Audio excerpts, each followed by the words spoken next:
सर्वांना श्री स्वामी समर्थ.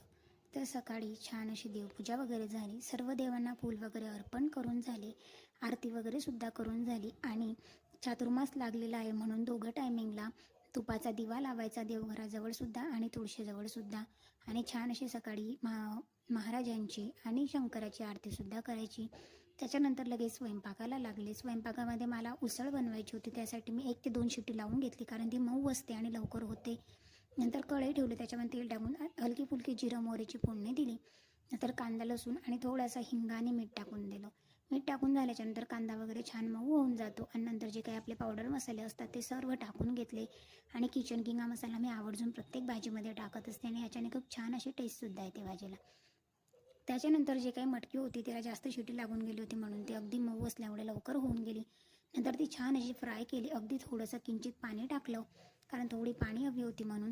नंतर कोथिंबीर वगैरे गार्निश केला आणि थोडं झाकण ठेवलं. तोपर्यंत पोळ्या वगैरे बनवून घेतल्या आणि जेवण केलं. तर असं होतं माझं आजचं दिवस.